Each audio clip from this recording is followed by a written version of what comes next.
Ohio, the musicians that shaped the sound of solo records. I'm featuring a young brother here, the Lamar Webster story. Welcome to another edition of Talking Wit Kevin and Son and the People You Should Know. This episode is brought to you by R&K Productions and the 10 United Podcast Network. Through the power of our stories, our mission is to uplift through the power of your voice, to inspire you, share stories and experience and perspective using the framework of teaching, learning, and modeling. Our purpose is very simple, folks, is helping other people every day. Today's show is sponsored by The Borough, located at 149 East Lancaster Avenue in Downingtown, Pennsylvania. If you're looking for good food, good vibes, good drinks, we had 3 floors of fun, all backed by my brother TJ, Keith, and my son, the executive chef over there, Theo McLemore. If you happen to stop by, tell him Kevin McLemore from Talking Wit Kevin and Son, the podcast, asked you to stop by. So let's go back to the business. Now, today we have a special guest. I'm going to say I have a very special guest because I grew up in the shadow of many famous R&B artists, and this happens to be one of them.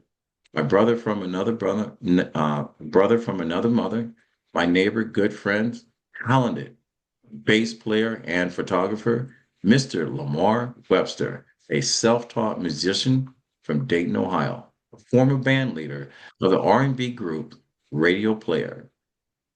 He is here to share a story on how Ohio musicians, especially those from Dayton, Cincinnati, and Akron, Ohio, helped shape the legendary solar record sound and to highlight the influences of our personal good friends, Mr. William Shelby and Mr. Dana Meyers, both musicians of our era that have passed on. And we're going to do a tribute, and I'm going to dedicate the show to these individuals. So let me ask you this.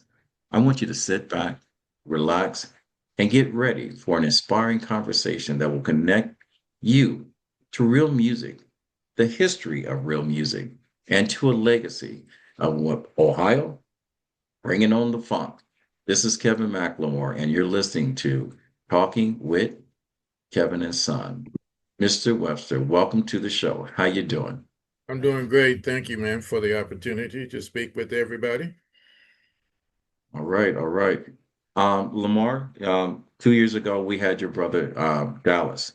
He was a featured concert guest, his band on our show. And now I got his little brother on the show doing great things. And we're going to have a great conversation. But I want to introduce our listeners because many of our listeners, I asked 20 something odd people if they heard of the Ohio Players, Roger Troutman and Zap, Lakeside, Radio, Bootsy Collins. And unless I mentioned, uh, some rock bands or whatever, no one has heard of them. People don't slow dance anymore.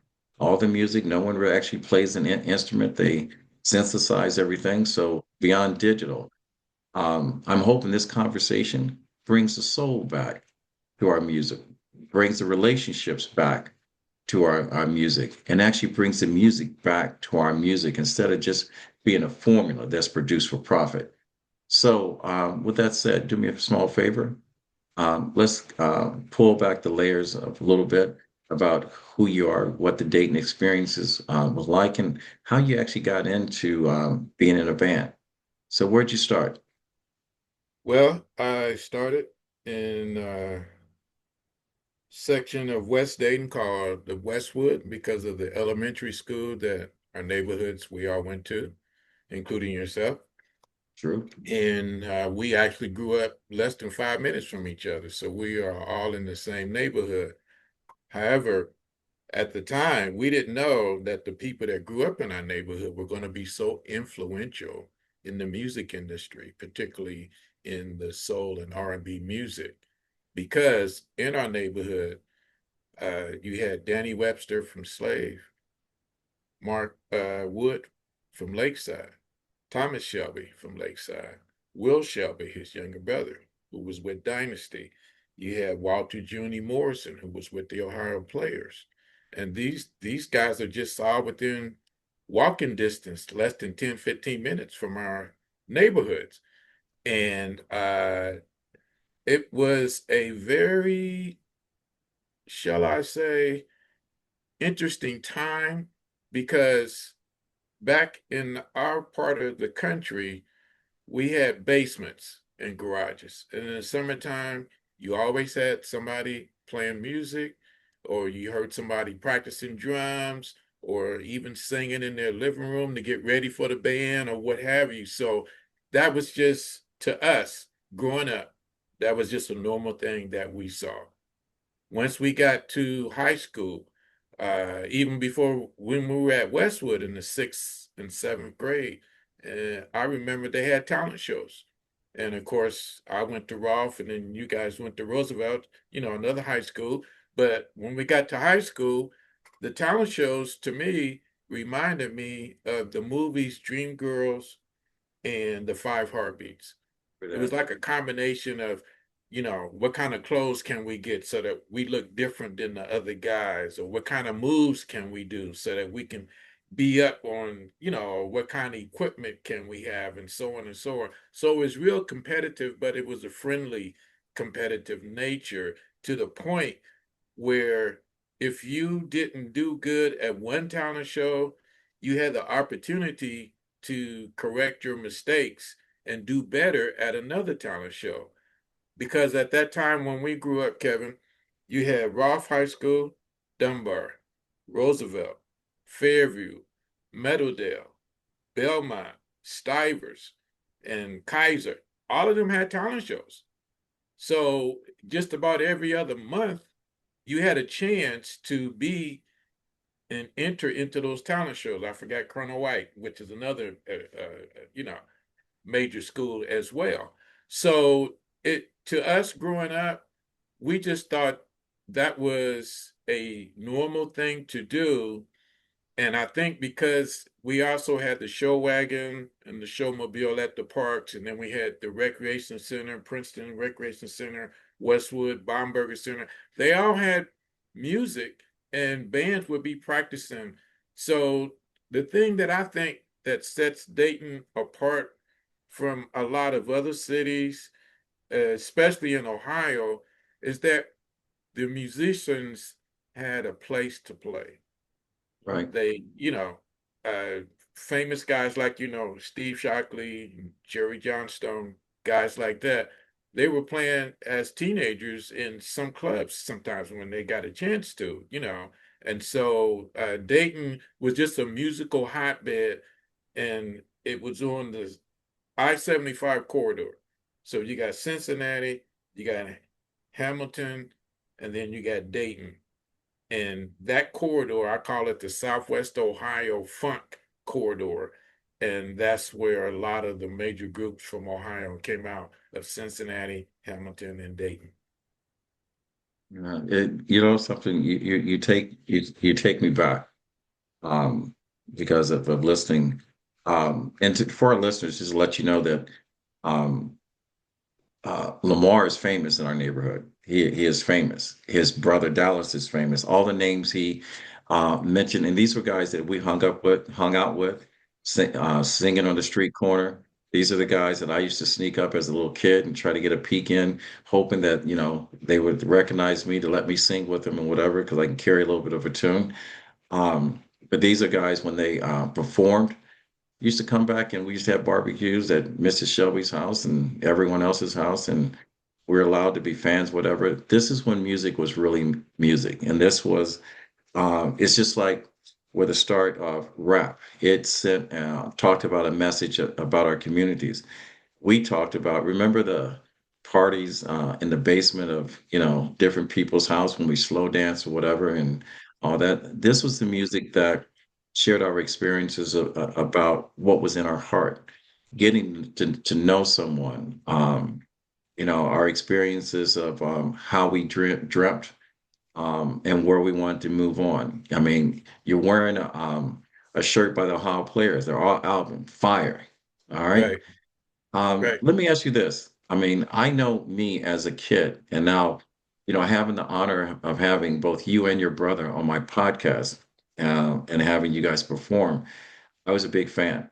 Even though we were friends and neighbors, I will say, as a little kid, this brings back the little kid in me. I'm a fan. Growing up, who inspired you? Who motivated you? And you're probably going to say your brother Dallas. Well, I'm older than Dallas, so he's my younger brother. So Okay. he says I inspired him.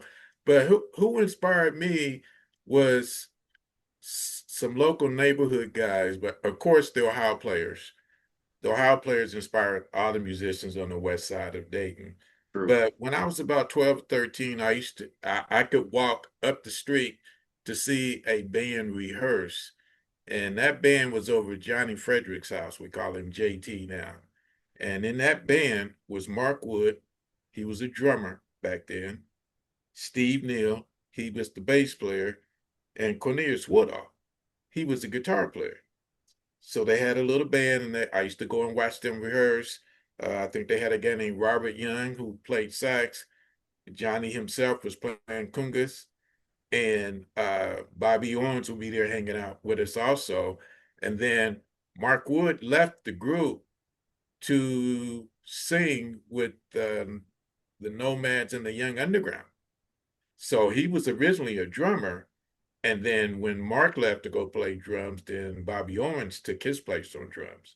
So that it was inspiring for me that summer to go up there to watch those guys rehearse.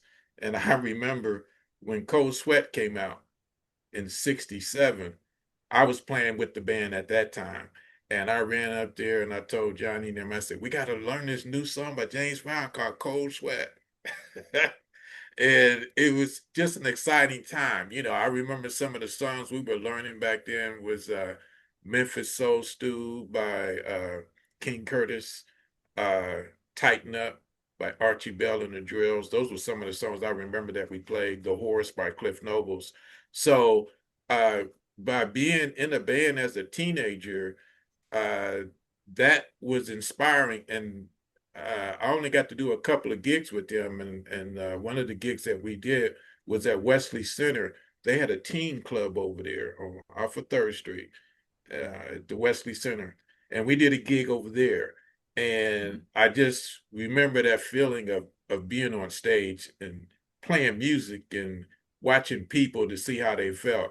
Now, of course, on Sundays, my dad would call us down to look at Ed Sullivan whenever people like the Temptations or James Brown or, the Supremes were on there.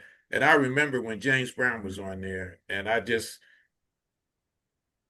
was in awe of how tight his band was and how commanding his presence was with him just making a move and the band would do an accent or whatever.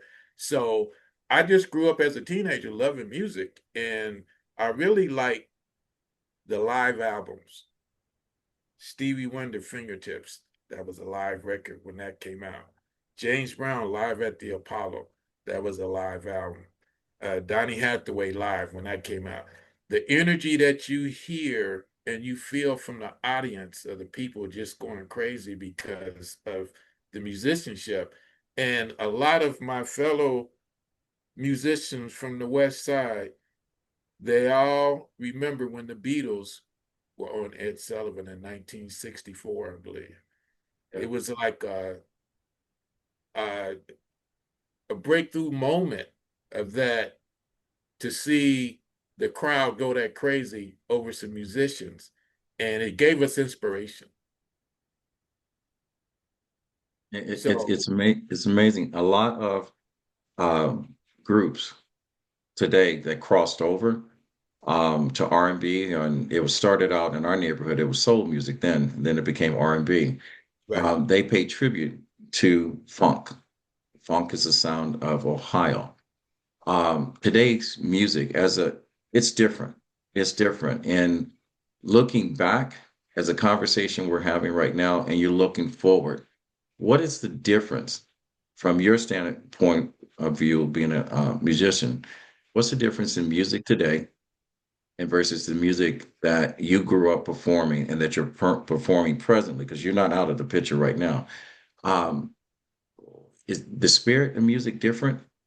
today than yesterday? What's the difference? I I would say the main difference or the major difference that I see in the music of when we grew up is that you had melodies that were memorable, and a lot of the songs had what now called pre-chorus before the hook. They call Hmm. that section a pre-chorus, and then they would have maybe a bridge in the middle.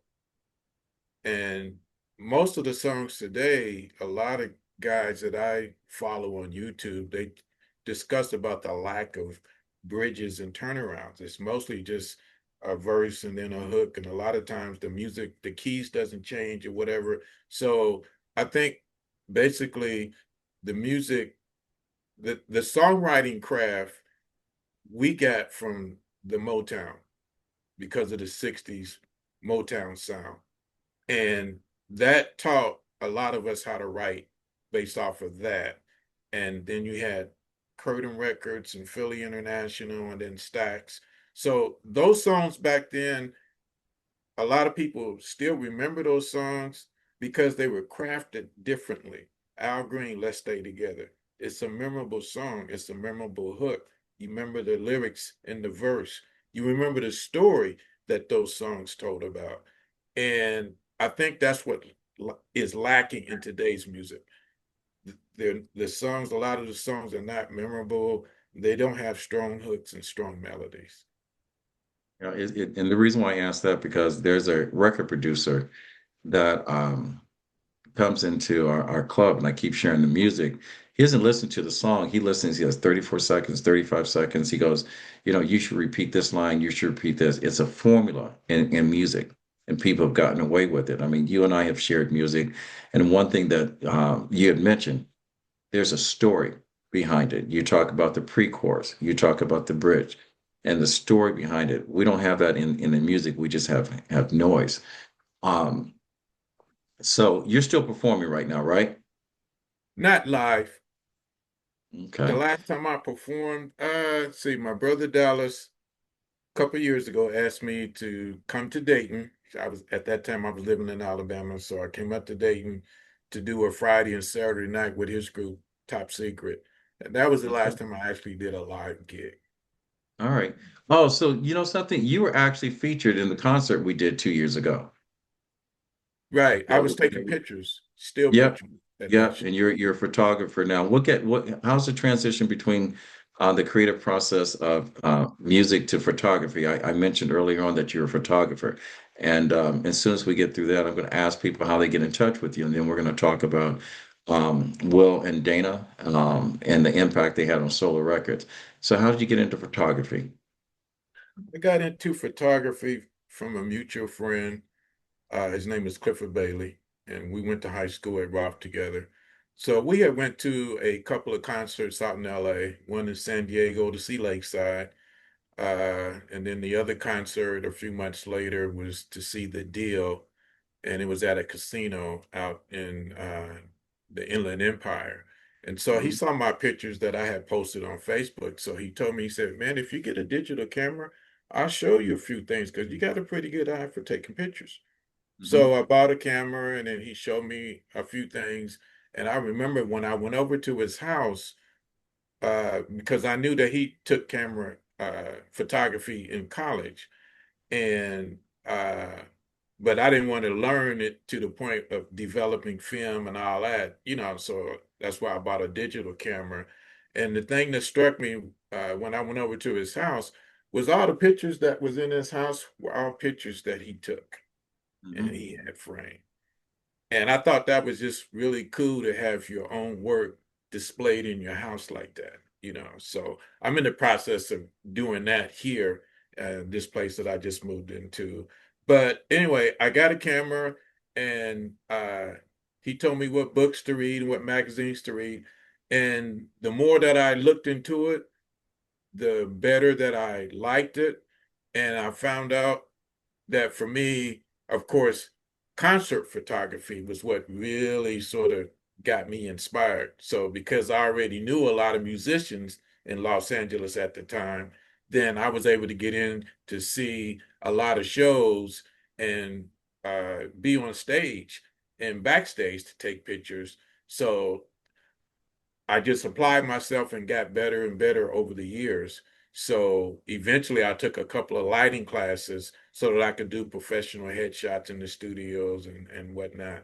But another thing that he told me, this being Clifford, was always take a camera with you. Just have it in the car because you never know. Once you start looking at different angles and shadows and the different times of the day, you never know when you might pass up a good scenic shot. So I start looking like I'm just driving down the street and I'll see maybe I have a picture that I took of Pasadena City College. I was driving at night for a rideshare company and coming home about 2 in the morning. The pool was off, so the sprinkler system was off on the pool, and it gave a nice reflection on the Pasadena library at the college. And it's like about two something in the morning, but it was still lighted. So I jumped out the car and walked down the street and took a picture of it. And had I not taken my camera with me, I wouldn't have got that shot. So just like with in music, you learn the different fundamentals of things to do with music for as rehearsal and note placement and melody and harmony and whatever. You learn different things about photography as well. And so I just basically taught myself, but I did take a couple of community classes to learn the technical and the fundamentals of the theory of shooting photography. All right, Lamar, thank you for sharing your personal side of your story and your experience and your connection, but not only to the creative side of you with music, but also the art of photography and the connection between our neighborhood and the impact our neighborhood and the people in our neighborhood had on the musical world. Before we go on and peel back the next layer to this story, which will be featured Solar Records, Dana Meyers and also Will Shelby both have passed on. Um, how do we get in touch with you? Uh, I can be reached at Lamar Webster on Facebook and on IG. I'm at T Lamar Webster. All right, we got that. So the reason why we have this show, um, I'm going to say it and, for you. I wanted to do a tribute to both William Shelby. We know him in our neighborhood as Naughty, and that's just by the way he walked. He always bobbed his head. And Dana Myers, two key features or influencers in our community with music and the connection with Solar Records. I don't know if people even remember record labels anymore, but give us a little history before we talk about Will and Dana. Tell Okay, us about Solar Records in Ohio. just real briefly, you had mentioned but my group was called Radio, but it was actually called Record Players. That was a Record band player. I that I apologize. had. Thanks for Yeah, but correcting no me. problem. But just real briefly, uh, Will Shelby and Dana Myers. Before I get started, let me just read you the top 5 selling records from Solar. I did a little research last night. The top 5 records for Solar, the top 5 singles. Number 1, The Second Time Around, came out in 1979. That song was written originally by Will Shelby. Number 2, And the Beat Goes On, also 1979. It was written by Dana Myers for his group, Myers, Philpott, and Woods. But when Dick Griffey heard the song, he said, that has to go to the Whispers. So that was the second song. The third song was Rock Steady, 1987. That came from LA and Babyface, who came from The Deal, who came from Cincinnati, another Ohio connection. The fourth song, A Night to Remember, and the fifth song was Fantastic Voyage. Those are the top 5 selling singles for Solar Records. So out of those, Will Shelby and Dana had a part in all of those songs except for the one by Lakeside, Fantastic Voyage. Yeah. So Will Which Shelby, Which technically Shelby had a connection because his brother was one of the lead performers in the group. Right, right. Will is the younger brother of Thomas Shelby, who's one of the singers with Lakeside. So the top five selling singles from Solar have a strong Dayton connection and a Cincinnati connection because of Rocksteady, because of LA and Babyface. So I remember when Will Shelby passed, I wrote a letter to the Grammy office and told them that I wanted him to be recognized for the memorial tribute that they normally do. And they wrote me back and said they'll pass it on to the nominating committee and so on. And make a long story short, they failed to recognize Will. You know, his name was not listed. And now that Dana has passed, I sort of don't want the same thing to happen to Dana to be not recognized. And one of the things that I just recently found out since Dana passed away, I did not know that It's a Love Thing and The Beat Goes On were both written for the first album for the group that he was in, Myers, Philpott, and Woods. So when Dick Griffey heard both of the songs, he said these are going to go to the Whispers. But I saw Dana did an interview last year, and he said that they left my vocals on It's a Love Thing. And so I went, somebody sent me a copy of It's a Love Thing with Dana singing the first verse. And I heard it and I was like, wow, I didn't know that. And then somebody else said, well, Dana's singing in the background, and so is Will Shelby. So I got some headphones and I listened, and I could hear both of them in the background singing. So both of their voices are on It's a Love Thing by the Whispers.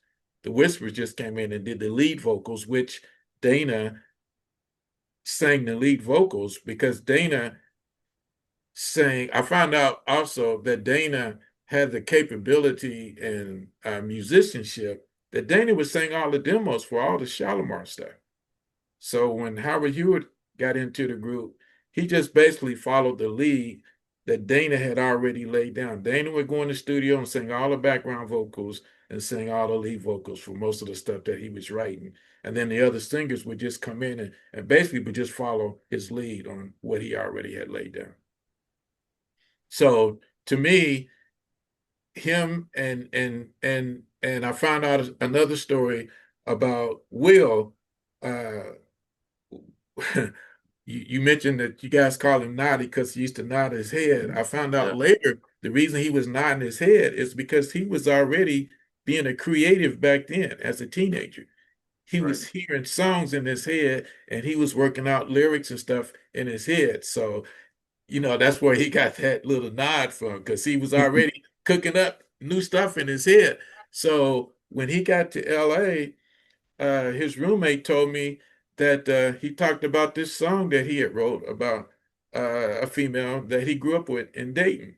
And the second time around ended up being that song. And that he said that uh, Dick Griffey, Will started out at Solar in the mailroom and he would deliver mail to the different departments. And one day Dick Griffey was walking in the building and Will was sitting at a keyboard, sort of getting some stuff together. And Dick said, "What is that you playing?" He said, "Oh, just something I mess around with." So he encouraged Will. He said, "Hey, look, if you want to really make some money in this music business," he said, "learn to be a songwriter. Learn to be a creative and a songwriter."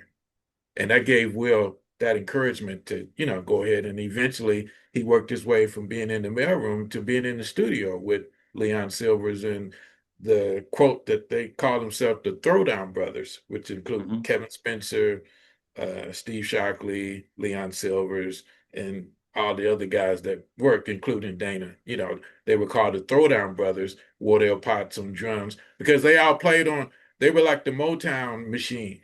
They were like the Motown Funk Brothers. The Throwdown Brothers played on all of those songs for Solar. They played on all of those songs. And I remember that Wardell said he was going to college at the time, and he missed the session. And when he came back, he asked Leon, he said, well, how come you didn't call me for that session? He said, well, you were in school or whatever. And he said, if you want to be in a session, you got to be available. So Wardell said he stopped going to school at that time because he didn't want to miss no more sessions. And he's pretty much playing on 90% of the Solar session, Wardell Potts Jr. And he's a Right. drummer that I know from Philly. Okay. All right. So let me ask you this. All right, because the Grammys are coming up in 2026, and they've got a bunch of nominees. How do we get the conversation of recognizing? Because sometimes we have to pull back the layers and make up for lost time. How do we get the Grammys, one, to recognize the contributions of Will Shelby? How do we get the Grammys to recognize the contribution of Dana Myers? Who do we talk to? Who should we press a little bit? Who should the community press in order to get recognition? Because we do it all the time with Hollywood. As soon as someone passes on, and we go through the end of the year, these people are showcased. But these are two stories that need to be told. And thank you for coming on and telling this story, because you're someone that we need to know. How do we get this, and who do we talk to? Let's call them out. Well, first off, I would like to say that I think we should get in contact with Harvey Mason Jr. because he's the head of the Grammys, you know, and there's other celebrities that have strong Ohio connections. Just real quick, I want to point out, in addition to Will and Dana that passed away, we also have a guy named Ernest Pepper Reed. He was a guitar player who played for Dynasty. He's from Columbus, Ohio. And this year, we also lost Chet Willis and Robert Kayumba Jones from the Ohio Players. So I just saw the other night that Outkast got recognized at the Rock and Roll Hall of Fame, which is great. But it made me think, I hope Diamond and Billy Beck get to see that before they pass away, because all of the Ohio Players are pretty much deceased now, except for Marvin Pierce, who lives in Australia. But I got some people here that folks would know who have an Ohio connection. Arsenio Hall, Steve Sure. Harvey, they're both from Cleveland. They know who Yeah. the Ohio players Yeah. are. They know Cat who Williams is Solar from Records Dayton. is. Cat Uh, Williams from Dayton.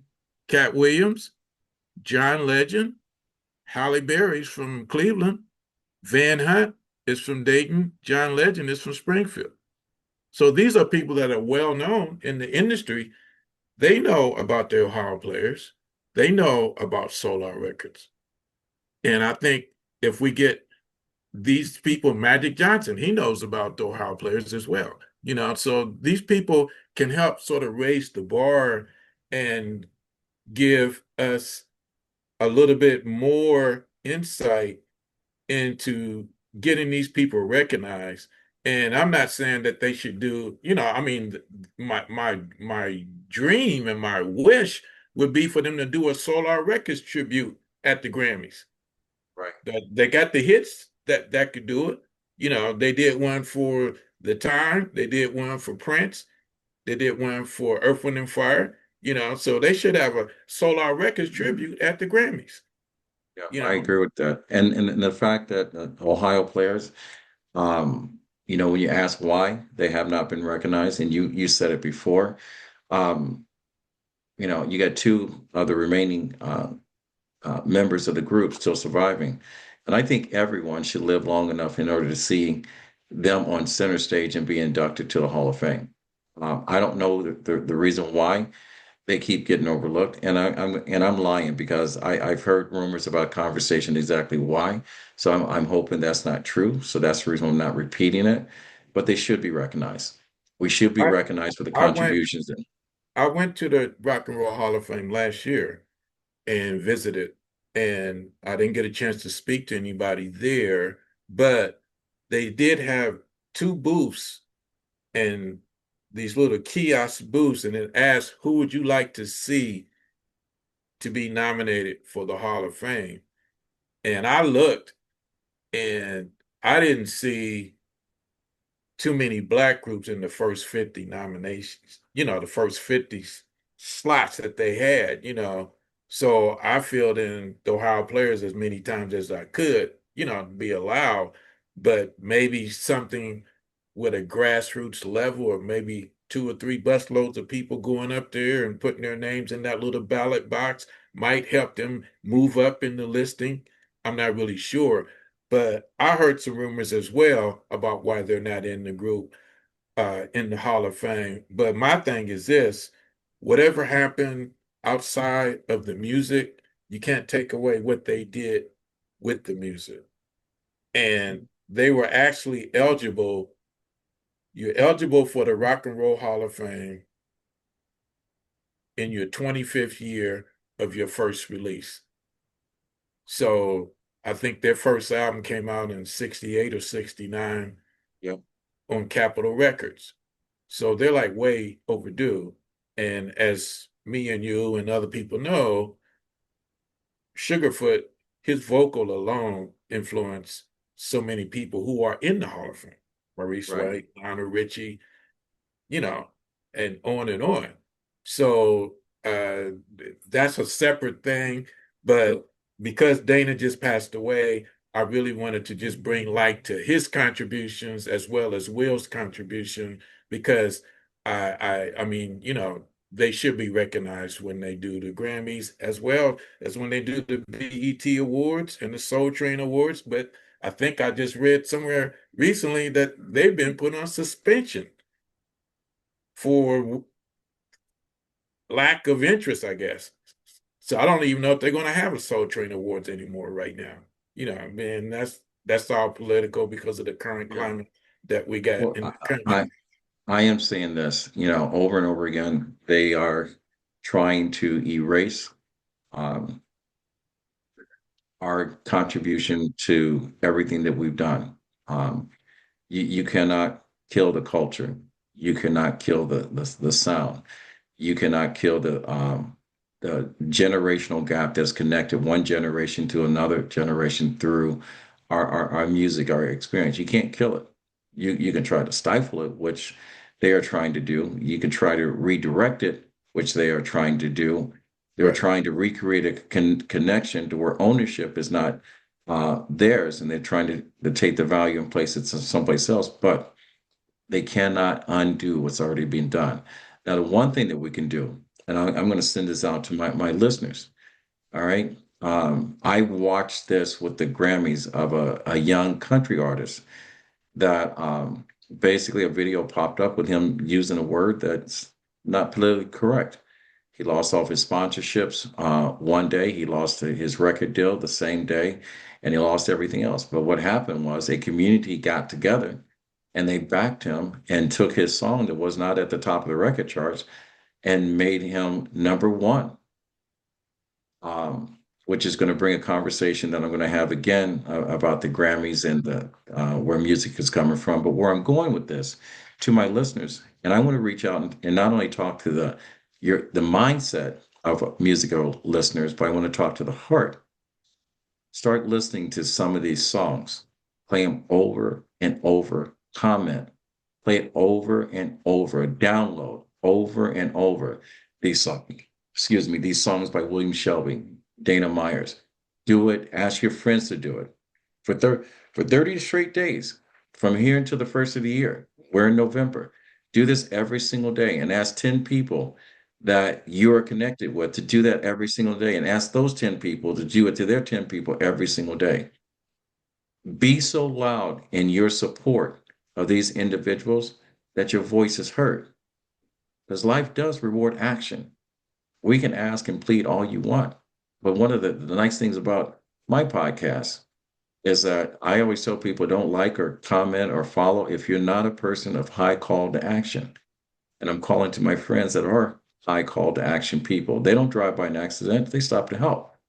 I'm asking you right now is to go ahead and do your part by downloading, streaming their music, Googling their name, and have them come at the top of your search engine every single day. That's all I'm asking. Is that too much to ask, Lamar? No, it's not. And you bring up an interesting point. About 10 years ago, I used to go down to Georgia a lot. And I remember hearing on the radio stations what I call mumble rap. And of course, it was big across the country and whatnot, but it wasn't memorable per se to me, being an old school guy.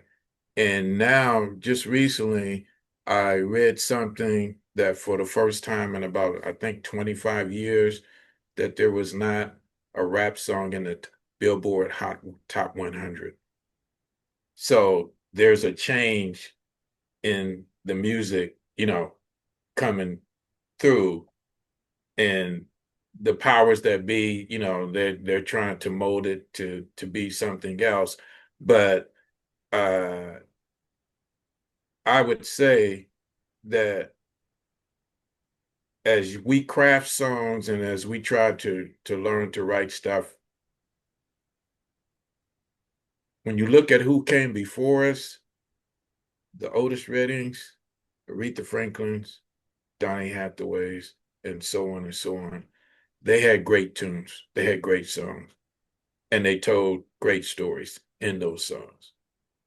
And for young people trying to come up now, that's something that I think they should aspire to do, is what is your story? What is your vision?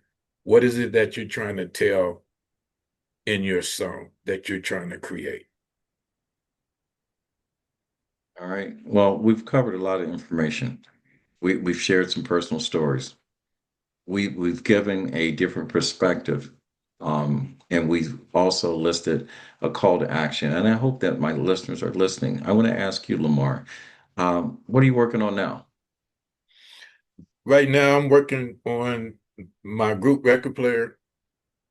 I have several tunes that we did back in the 80s, and I'm in the process of regenerating those songs so that they can be ready for release. And at the same time, I'm still writing on my own stuff that I'm doing, because I'm trying to get stuff placed for like TV shows, for sync placements and movies and stuff like that. So I'm still being creative musically. Right. Maybe when you're ready, you have something to release, you'll come back on the show and we can feature and play that and promote you on that. And maybe I'll get a chance to bend your ear. Maybe you help me with some of the stuff that I'm working on. Sure. All right. Anything you want to leave with our audience for them to take away? Well, I would say that behind every song that's out there that they hear, uh, up until this year, uh, there's a creative person behind it. Somebody did the music, somebody did the melody, somebody did the lyrics.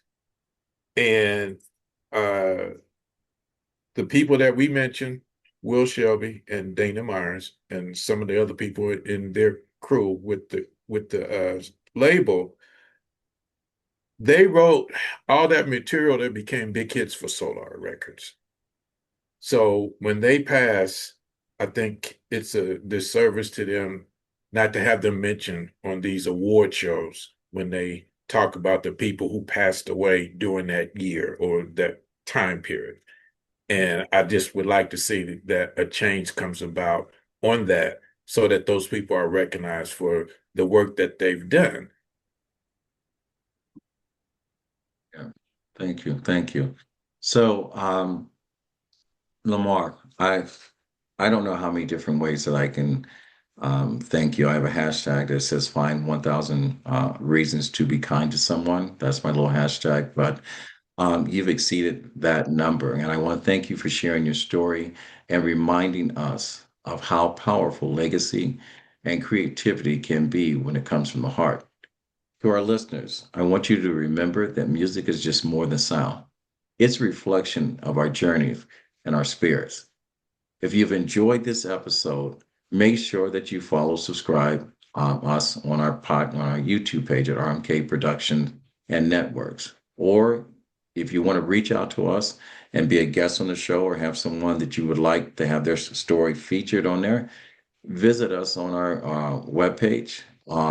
Email us at info@rmkproductions with an S And if you'd like to be a guest, we're talking with Kevin and Son, make sure you mention that yourself. I will leave you with this one thought. My grandfather always said, the late Joseph Phillips, I just started to mention his name, but he always said, when you get to a place in life that you can help someone else out, he said it's your duty to do so. He said, reach one, teach one. And with that said, ladies and gentlemen, we'll fade to black and we're out. This is Kevin.